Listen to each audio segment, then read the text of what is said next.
Well, hey there. I have some things on my mind and some heaviness on my heart that I want to share. I was in the hospital during Christmas, not over any single reason, but the only thing that triggered it was a mess of lacerations that my best friend found out about. And that's what pretty much set off the dawning of my recovery.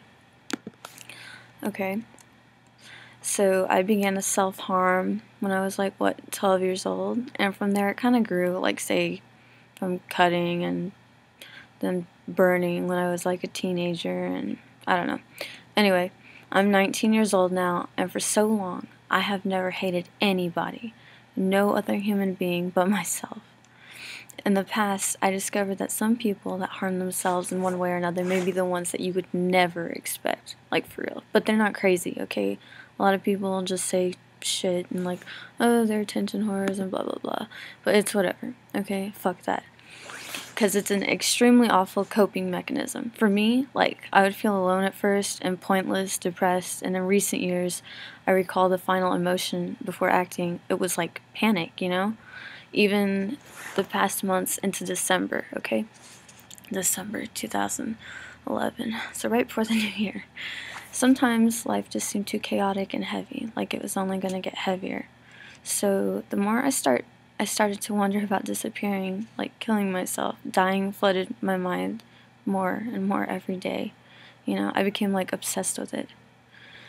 Anyway, as I was saying earlier, going to the hospital was one of the best things that could have ever happened to me. Finally choosing help. It would have meant nothing if I didn't take advantage of it during my stay, because I learned a lot about myself. For instance, I was diagnosed with manic depression, aka bipolar disorder. So finally, I made a friend in there, and it seemed like the world was crashing on him because he discovered he had it too, which I understand. All I could do was try to lift him up, and the reason I tried also is because I had some relief and hope. I finally knew what was up with me. For years, all these extremes, it finally made sense. And there was more I could do about it. So therefore, I also discovered some great ways to deal with the mania, the horrible thoughts and feelings I had become so consumed in.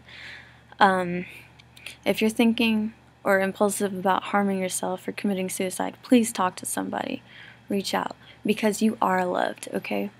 I mean it, I swear to God. Somebody does care about you. And you can shoot to gain healthy coping skills. Hope is there, even if you don't feel it. I know I don't know you, but I have hope for you, because you can do anything you want to. The whole point of this video is because maybe you or a friend might be going through something like this. It could be different, but hey, even though we're all different, we're the same too. At least I believe so. Just know you are not alone.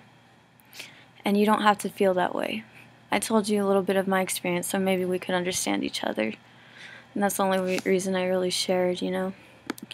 Anyway, if you are having a crisis, or if you feel like doing anything like that, call 1-800-273-TALK. That's the National Suicide Prevention Lifeline, okay? You are not alone, I promise.